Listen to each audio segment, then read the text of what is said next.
It's not pleasant when a man's good fortune comes at the hands of another man's loss.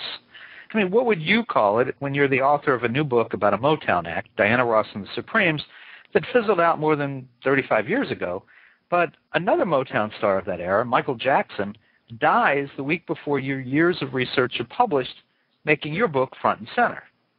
Well, Mark Ribowsky didn't know Jackson was going to die, of course, and he certainly didn't know Jackson's will would name Diana Ross the likely guardian and eventual guardian, perhaps, of his 3 children.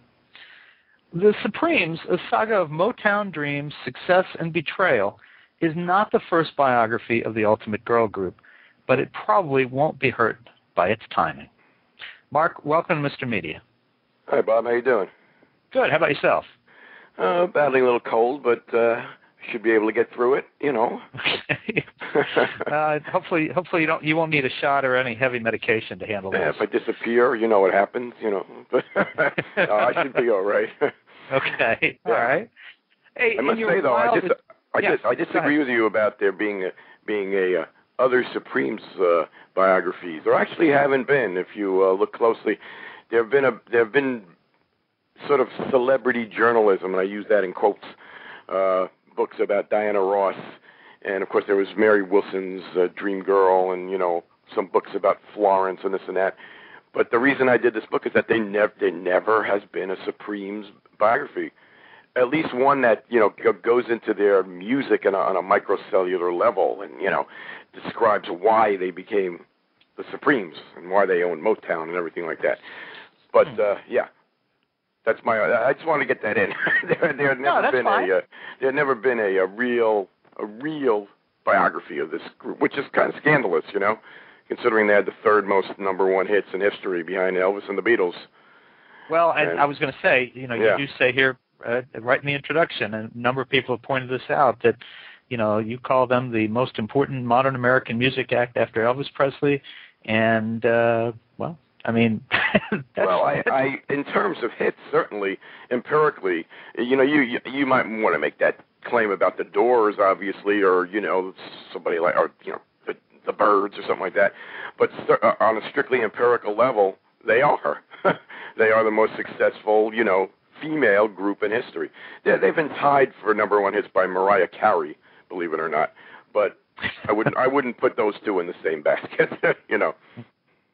Now, were you a Supremes fan? I was without knowing it. I mean, I'll try to explain that. I was, you know, a little kid at the time, and certainly the music I loved, but, you know, a lot of guys probably wouldn't have admitted to being Supremes fans. That was more a girl thing. However, the reason you sell 12 #1 records is not because you're popular among girls. You're popular among anyone who listens to music, and that's what happened with the Supremes. Regardless of the theme of the song, regardless of the Cinderella fable that they were trying to project, there was always that undertow in their songs, which was, you know, you can credit that to Holland Dozier Holland, you know, and Berry Gordy and whatever.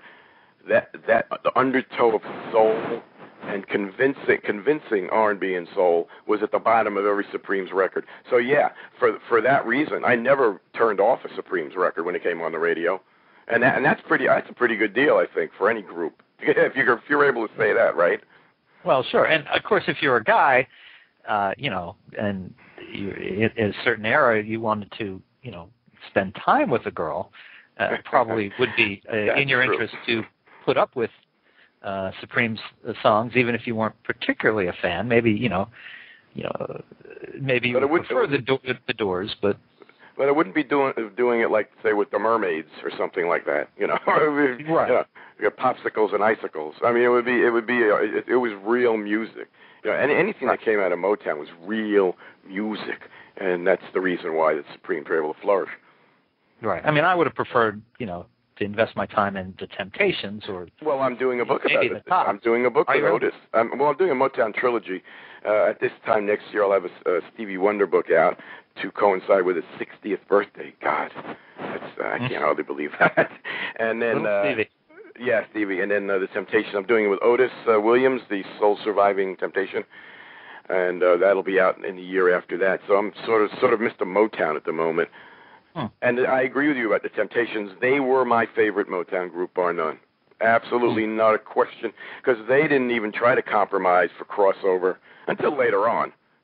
But even later on, they got into the psychedelic stuff with Norman Whitfield, and it was far out. The Temptations were just, they broke them all. The Temptations actually maneuvered on a different orbit than everybody else at Motown. They were off on their own most of the time anyway. So it was a whole different story. But the Supremes certainly, I mean, they're in the loam of American pop culture. I mean, that's why when Diana Ross tried to get that tour together, and she wanted to take 5 times the money that she was going to give Mary and Cindy, it didn't work, and the tour bombed. Because as popular as Diana Ross became, she'll always be a Supreme first, and that actually haunts her a little bit.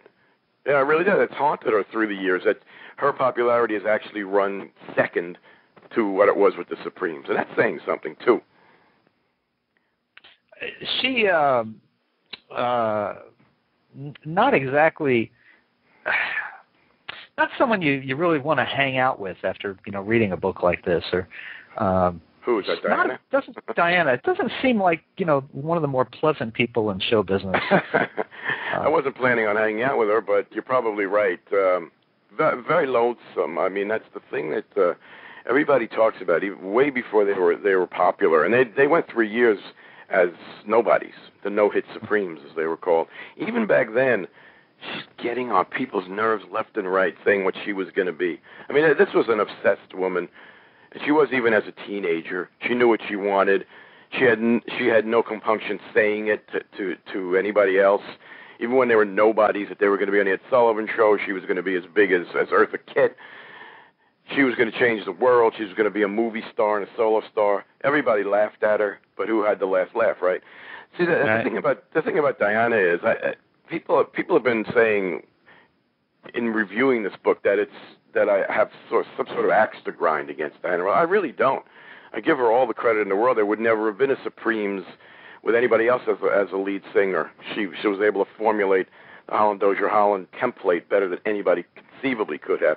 And I do give her a lot of credit for her generosity and kindness, which unfortunately was overshadowed by her obsession to be the diva. She never actually let anybody see that side of her, which was a shame, which is why so many people don't like her. And maybe you're right. I mean, I never met her, but I would imagine she's not the most pleasant person to be around. I remember she certainly wasn't the Mary and Flo, so. Right. I was going to say, I remember covering a concert that she did during the On Coming Out days in the mid-'80s when I was a music critic for the St. Pete Times, and there was a point in and I cannot find the review, but there was a point in that where it was just so Miss Ross, it was like, oh yeah, she was so, the diva was just flying, and she kept stopping the song because it wasn't right, and starting over and stopping and people were just like, oh my God, let me the hell out of here. I mean, listen, no, that's her in a nutshell. It's a temperamental genius. I think a lot of times she played that up. You know what I mean? Yeah. They sort of, I'm the diva, and don't forget about it. And maybe even felt a little embarrassed that she was doing that. But she also fused into it so easily, it was hard to tell. She always had that. Yeah, really. I mean, it was like, snap of a finger, and it would be. Yeah, I call in the book the good Diana and the bad Diana. And the good Diana was in small doses, and the bad Diana was in large doses. But what can you can't argue with success, right? So she knew what she was doing. Is that like the good Hitler and the bad Hitler? Oh God, I'm sure there were a few at Motown in the '60s who would have made that connection. Yeah. They would have made any connection. They really did not like Diana, especially the other girl groups who she was so jealous of anyway. The Marvelettes, Martha and the Vandellas. She had memorable feuds in the early days. First with Gladys Horton of the Marvelettes, whom she almost ran over in a parking lot one day after a concert. It's a great story. Read the book. and Martha, whose clothes she stole, basically. This was Diana Ross. She would see what other girl groups were wearing, and if she thought they were really nice, she wouldn't tell anybody, but she'd have a tailor make up the same dresses for the Supremes, who'd go on first, leaving Martha and the Vandellas and the Wings to like steam. And Martha barged into her dressing room. They were going to have it out. But Diana could always diffuse a situation like that by doing one thing: picking up the phone and calling Berry Gordy. And that always did the trick. He was enthralled to her. He would do anything. He'd jump through hoops for her, which was so funny because at the beginning, he's like 15 years older, and he was a pro of the industry. And at the beginning, here's this 17, 18-year-old girl who had him wrapped around her finger. They could not believe that at Motown. They just could not believe that he was so enthralled to her that he would let her get away with anything, basically. Gee, I wonder what she held over him. Let me think for a minute. Well, you know what she held. I know. I should say held out to him, perhaps. Yeah, let's say held out the prospect of, because that's what he was after. And great story, them consummating their affair, or for the first time in Paris on a Motortown Revue tour of England and Paris in 1965. It was again, this is part of Diana's plan. She got there by warming up with Smokey Robinson and Brian Holland, and Berry was the big prize. They had a love-hate relationship. Boy, that was a knockdown, drag-out thing. And it was complicated with the daughter that was born, that they fooled, that they held. They didn't tell the daughter the identity of her own father for 17 years because Diana thought it would be a stigma on her if that ever came out. See, these people are very different from you and me. These people live in an ether. They live in above the world that we live in. It's a fantasy world that they can make happen because of their money. They're not all there mentally, They really are, but that's one of the reasons for their success, They're able to make magic musically that way. I wrote a book about Phil Spector. It's the same thing, the line between madness and genius. In music, it's particularly noticeable. That line between madness and genius. It happens with every great musician, I think. Hey, speaking of your Phil Spector book, which was He's a Rebel, will there be an update to that now that he's been convicted?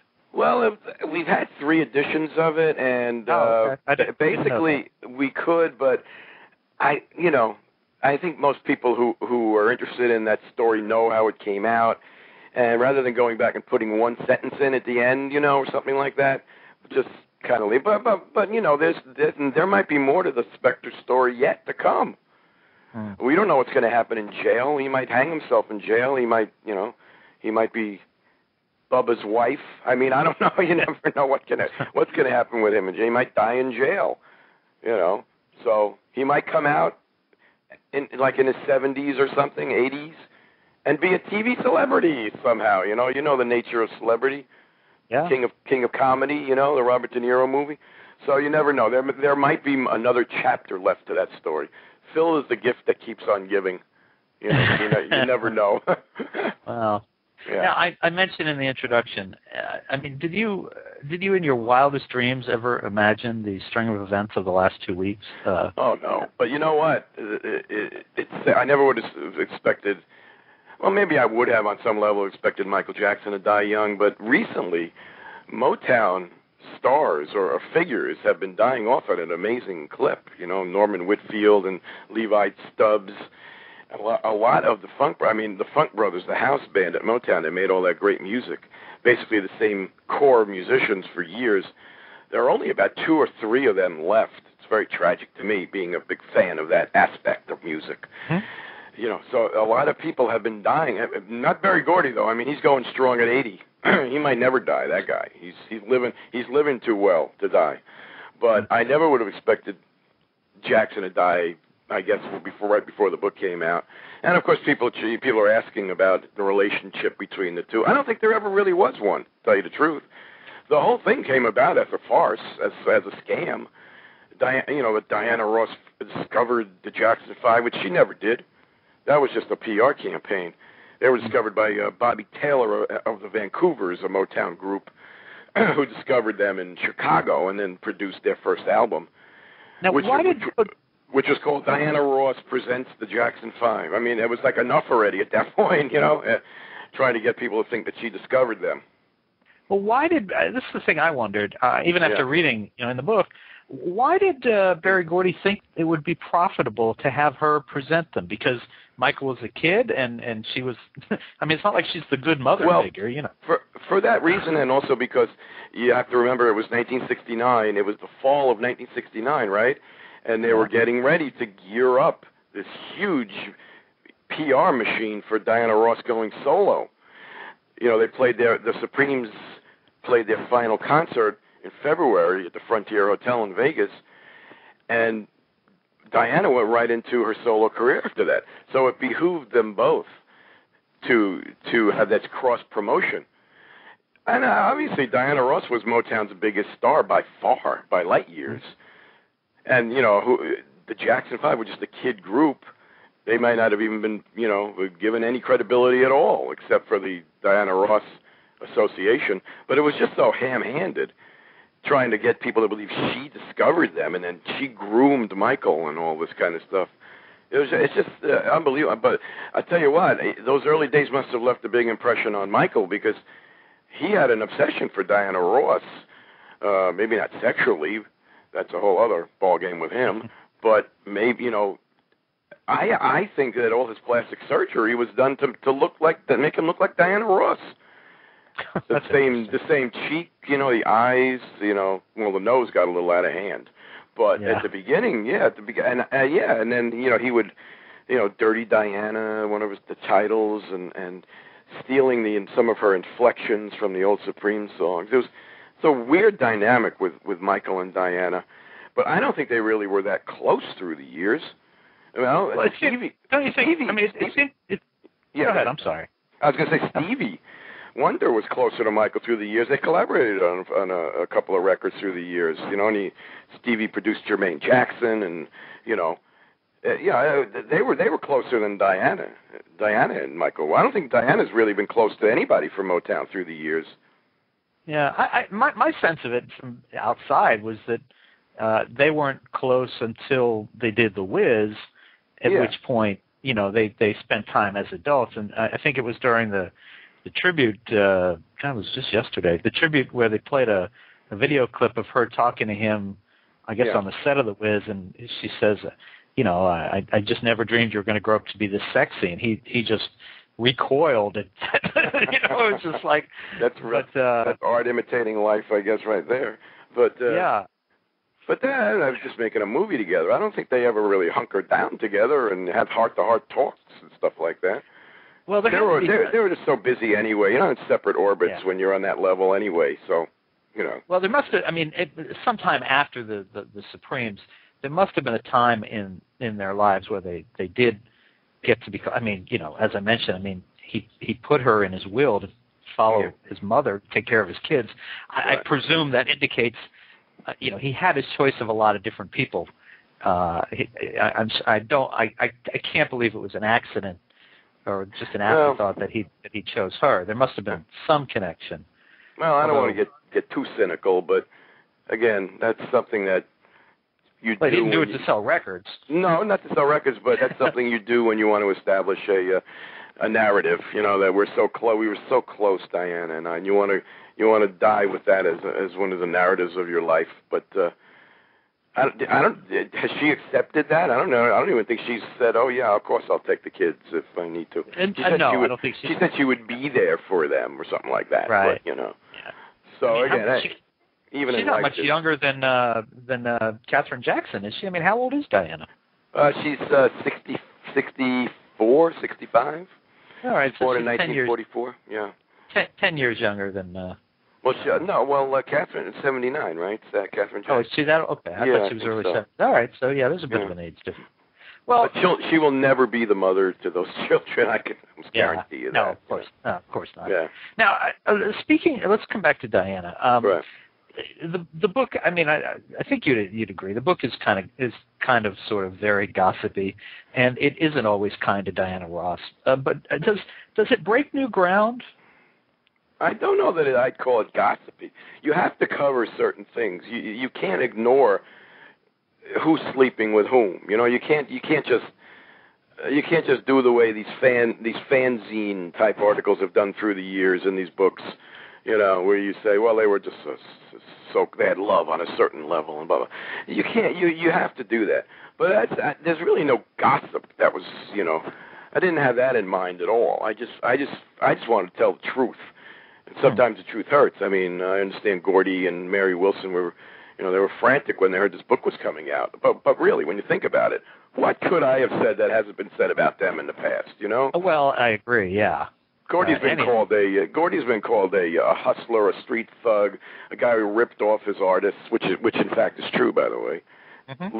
Lived very well on the earnings of people from the ghetto of Detroit, and never paid them anything near what they were worth.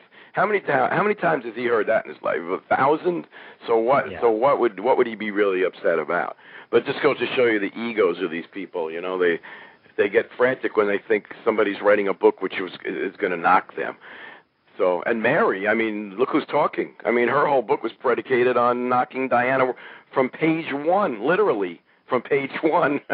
Right. Dream girl. So who is she to talk? Really, who's she to talk? But to get back to your question, it's just a matter of telling the truth, because this is all part of the story. There would never have been a Supremes with 12 number one hits had Diana Ross not had the gumption, or whatever you want to call it, to hit on Smokey Robinson and hit on Brian Holland and then Berry Gordy. It's part of the story. Can't ignore it. A lot of people get very upset when you retell that story, but how could you not? So, I mean, I want to ask you about that. I mean, pop music fans, I know this from my years of writing concert reviews and doing interviews. They hold their idols pretty close. I mean, a lot of them feel closer to these people they will never meet than they do some family members. And absolutely. Are you hearing negative things from Diana Ross's fans or Mary Wilson's fans, even Florence Ballard's fans for that matter? Funny you should mention that. I mean, I find it very amusing. Amazon.com has this thing where you're able, I guess Barnes & Noble too, where fans are able to leave their little 2 cents, about the book, which is fine. This is as long as they have the real reviewers above that, which they do. And this book has gotten some spectacular reviews. You can go and you can see that. But it's so funny. These Diana Ross files, or whatever you want to call them, just tearing me to shreds. This guy, don't even come near him. He's bad news. He just wants to make Diana look bad. It's a horrible book. Don't buy it. It's hysterical. And again, that comes from what you just mentioned. They really think on some level that Diana is depending on them to uphold her name or something like that. And it's very funny. That is the pop culture. That's human nature. People who think that they're this close to Diana Ross because they've loved her through the years. It's fascinating. Now, Florence Flo Ballard is dead, of course, been dead a long time. Diana Ross and Berry Gordy clearly didn't cooperate with you on the book. Who or what were your primary sources? Well, there were a few really, really good ones that have never really been quoted at length before, including the two Holland brothers, Eddie and Brian, the two geniuses of Motown, the real backbone of Motown, who, wrote and produced all the songs up to Love Child, all the Supremes hits, and also all the Four Tops hits, among others, Marvin Gaye, whatever, Martha and the Vandellas. They were fantastic. And in keeping with what I said before, I was able to get to a couple of the Funk brothers, Jack Ashford, the tambourine and vibe guy, who was probably the premier font of Motown lore through the years, and he just was fabulous. I think the best source I had was Flo Ballard's cousin Raymond Gibson, because Flo was from a big family. There were 14 boys and girls in the family, but she never was close to any of those brothers and sisters as she was to her cousin Raymond. And he was the one that she left all her memorabilia to, and left old tapes that had never been heard and pictures that had never been seen. And he really sketched the life of Flo Ballard the way it never had been before. And he provided the real insight why she was so unhappy. And I'm really grateful that he did that. He didn't have to, but he did. And he was probably the best source. And, of course, there were, other Motown people. I talked to two of the Vandellas, and I talked to two Marvelettes, and people who were on tour with the Supremes, and a lot of, probably about 50 people, And Shelley Berger, the manager, who's still Diana Ross's manager and Temptations manager to this day. How's that for longevity, right? Yeah. Of course, they fired him a few times, but he came back. Wow. He's 75 years old, and he still calls Berry Gordy Mr. Gordy. So there you go. Well, loyalties don't die at Motown. So. Yeah, Mark, I have to ask you. I make my living writing books, and every time you start on one or you turn one in, and you go through acceptance, you think, oh man, there was like 300 names in there, and you're just hoping against hope that everything works out. And I have to ask you, and I did see this in the review. I was surprised someone else picked up on this. Now, I worked briefly about a decade ago on a proposed Michael Jackson book with someone you referenced 20 times in the book. I think you'll know who this is. Who's that?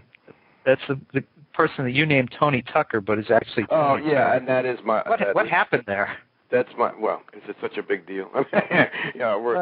So I know. I made a mistake. Tony Turner. That will be rectified in the next printing, obviously.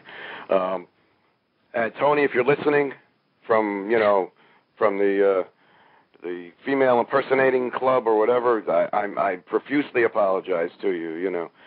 I got your name wrong, but I don't think that really changes much. No, but the interesting thing is if anybody actually notices, because he wrote a book about the Supremes, which I referenced, in the book, which said a few things that were just wildly wrong. Not just a little wrong, but wildly wrong. So. Well, he also did a book on the Temptations. Temptations, right? Mm-hmm, exactly. Right. And that was horrible. It didn't even talk about the Temptations in the '60s. Only in the '70s.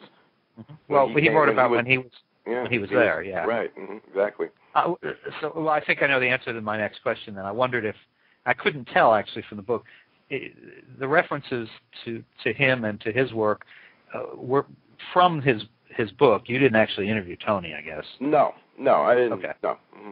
Right. All right. I was just curious about that. No, I don't think I don't even think I could find him if I want. Well, and it's funny. His name came up a couple of years ago, and I was thinking. I was trying to remember where, and when I looked at the book, I had to think twice. And I do. It's my fault. It's my bad. What can I tell you? Yeah. That will be rectified in the future printings, and I apologize to. Well, and that's why Turner. I frame Mr. Turner, and that's why I frame it the way I did because, and I mean, I actually, like I said, I started working with him on a book, so I knew who he was. But I've worked on enough books to know that you have that moment. And actually, I had a book come out 5 years ago, and a guy contacted me about 3 months ago, and he said, you got my late father's name wrong in your book. What are you going to do about it? I said, well, I'm going to apologize to you, but there's nothing else I can do about it. It was 5 years ago. Listen, that happens in every book. I mean, the dumb little mistakes like that. I think my subconsciously I was thinking of you remember the fighter, Tony Tucker, fought Mike Tyson? Tony Tucker. So I think maybe that was in my mind. So, again, Mr. Turner, I got your name right in the bibliography. So, but I do apologize to him.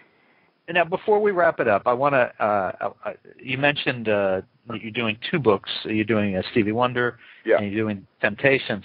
I got to ask, with reference to Stevie Wonder, have you heard the interview that he did a couple years ago with, of all people, Howard Stern? No, I should probably go get that. Was that worthy of It was, information in there? You know? I guarantee it was the most unusual and revealing Stevie Wonder interview you will find. And if you haven't heard it, it'll be worth tracking down. They actually repeated it just a couple weeks ago in a best-of week. So it's definitely What did he talk about? What did he talk about? Anything else? Oh, he talked about his songs. He talked about his sex life. He talked about all there's plenty the on women. his sex life. Yeah, there's plenty on his but sex it was life. it was it was coming right from him. It was interesting. It was very different, like you say, very different from like a fan biography or. Stern does great interview. Was that on his satellite show or the old show? The the over the air show. That's a good question. You know, he owns all those, so it was repeated on the Sirius show. Well, maybe it's in his archive somewhere. I can find that. But that's. I'm sure it is. Anyway, I just mentioned it to you. Sure. Well, Stevie is definitely the horniest man in America. Let me say for the record. Yeah. I can believe that from that interview. Yeah. Yeah. He claims at 8 years old. The horniest man in America. That sounds like something he talked about. Yeah. Yeah. Well, you'll be interested in that. I guarantee it. I'm going to go look that up. Thanks. It was unlike anything he did on the Mike Douglas show. Let's just say. Well, he said on the Mike Douglas show once, "I'm going to UCLA," and everybody bought it, and it was like a big joke. He never went to UCLA. You know. That didn't happen. I'm shocked. He was a great practical joker, Stevie. You know. Well, he used to feel up women at Motown, you know, under the pretense that he couldn't see where he was feeling, you know. He knew exactly where he was feeling. He's got a sixth sense, man. He knows exactly what's in front of him. So. Well, listen, folks, you can find Mark Ribowsky's book, The Supremes, a saga of Motown dreams, success, and betrayal, at great bookstores everywhere, or online at MRmedia, MrMedia.com. and Amazon.com. And Mark, I did not see. Are you on Facebook or Twitter, any of those kind of things? Where people no. Well, I am. I think I am, but I don't really. I just did it to get to see, you know, contact somebody else. You know what I mean? It wasn't for people to contact me, but I probably am. So if I get an email, it probably will come to my regular email. So you know, you'll find me somewhere. You know, you'll find me somewhere on the internet. Yeah, he's out there. I'm out there somewhere. You know. Well, Mark, thanks so much for your good humor and for joining us on Mr. Media today. Good luck with the book. MySpace, if that counts. All right, MySpace. MySpace, yeah. Thank you very much. And a year from now, let's do it about Stevie then, you know? That'd be great. That would be very interesting. Okay. All right. Thank you. Thanks, Mark. Take care. Bye-bye. Bye-bye.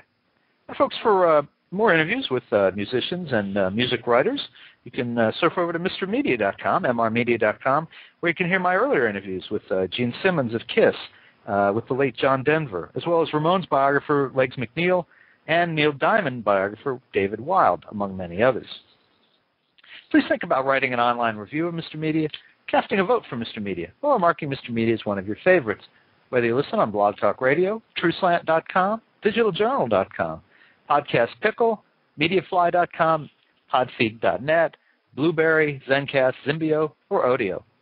And subscribe to Mr. Media on iTunes, and you'll never miss a show. Just search Mr. Media interviews from within iTunes and subscribe for free. Or subscribe to Mr. Media's blog on the Amazon Kindle Reader. You can also listen with a piece of string and a tin can in many locations. If you've got an idea for a guest, email me directly at bob@andelman.com. That's ANDELMAN. You can also follow me on Facebook or on Twitter, www.twitter.com/Andelman. Thanks so much for joining us today. I really appreciate when you give up a piece of your day and share it with Mr. Media.